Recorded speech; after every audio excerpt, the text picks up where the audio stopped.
Thank you for listening to the 39th Street Church of Christ Daily Devotional. The devotional today is Cut the Rope and Let Her Fall, presented by Jack Williams. In the book of Acts, the 27th chapter, we find where the Apostle Paul, as a prisoner, is on a ship heading towards Rome. A great storm arises and all are fearful because they're afraid the ship is going to be cast against the stones and they'll be killed. Well, Paul, he gets word from God. He says, except you abide in the ship. So he knew he had to stay there, and he talked to those in the crew and told them that they ought to abide in the ship. Now, I want to read a passage from that. In Acts the 27th chapter, in verse 30, it says, the shipmen were about to flee out of the ship, and they let down a boat into the sea under colors as though they would have cast anchors out of the foreship.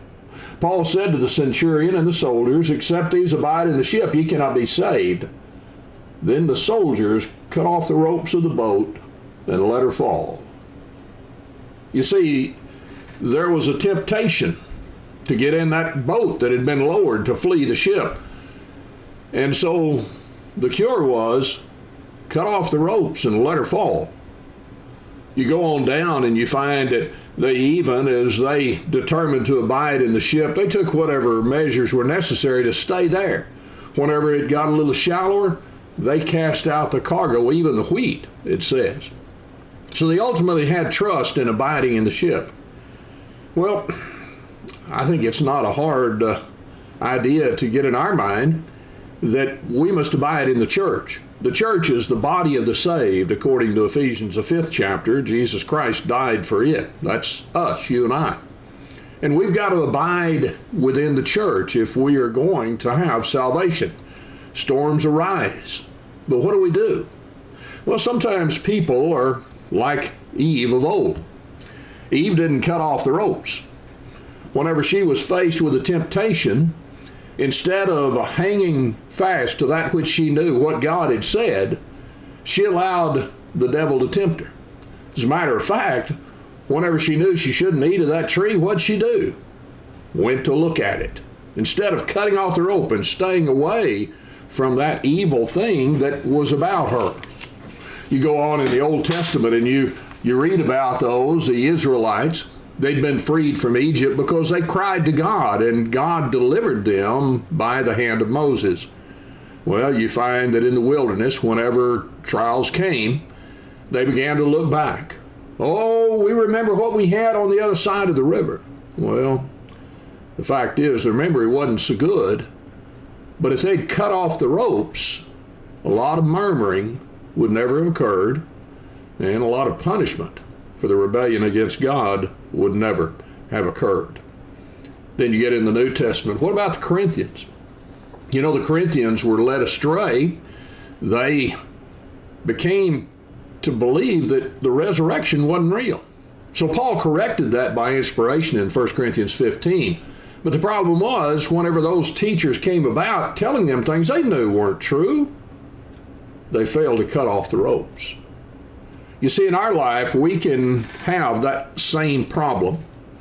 You look and you think about you and I in the church. So many times the temptations come, the trials come, and we begin to reason out things.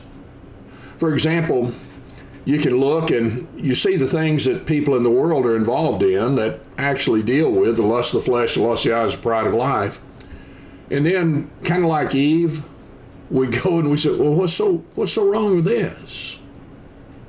Well, Paul said in 1 Thessalonians, the 5th chapter, in verse 21 and 22, he says, prove all things. In other words, look at it with an eye towards God and towards what's there and make the comparison.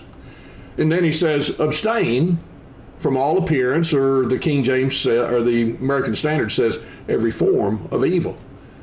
If it's a type of evil that looks evil, cut the ropes off.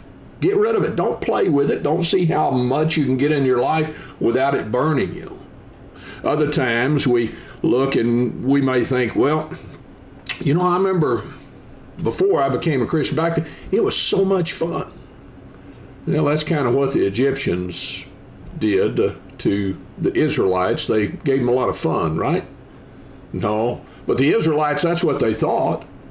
They said, well, we were cared for, we had this, had that. They forgot about the bad. Well, likewise, I can look back and I can think about the fun of sin. And the truth is, a lot of sin is fun. Wouldn't be a temptation, wouldn't be a lust of the flesh, lust of the eyes, pride of life, if it wasn't fun. But there's a lot of baggage, a lot of evil that comes with it.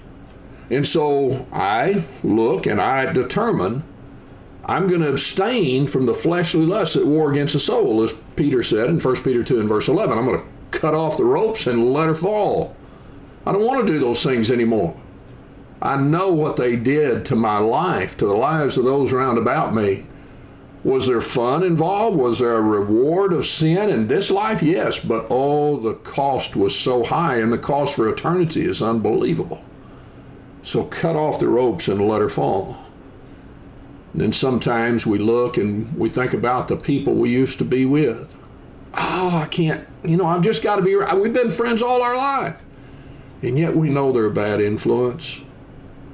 Well, Paul in 1 Corinthians 15:33 says, evil companionship corrupts good morals.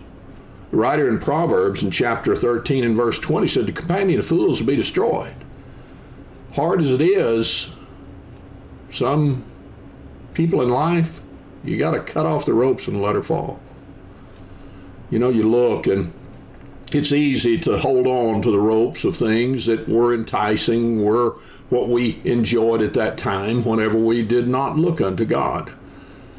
But the time comes whenever we become a child of God, we are dead to sin. I don't want to do it anymore, so I cut off the ropes and I let her fall. I determined that I'm going to, as the Apostle Paul said, I'm going to forget the things that are behind, and I'm going to press on towards the prize of the high calling of God in Christ Jesus. Whenever we go through today, the rest of the days of our lives, we're going to be tempted, we're going to be tried, there are going to be things there, and there's going to be a temptation, if we're not careful, to go back to things. But how much would be avoided if we just determined now, as we should have in the past, cut off the ropes and let her fall. Let's live a life walking in the light as he is in the light. Don't go back to the darkness. The light is a wonderful place. Fellowship with God, fellowship with one another. You have a good day. And you will if you cut off the ropes and let her fall. Thank you for listening. Thank you for taking the time to watch this short devotional. We encourage you to subscribe to our YouTube channel so that you'll be notified of other devotionals that will be forthcoming. Also, we encourage you to join us online live as we stream our services at each service time. More information can be found on our website at the link below. Thank you.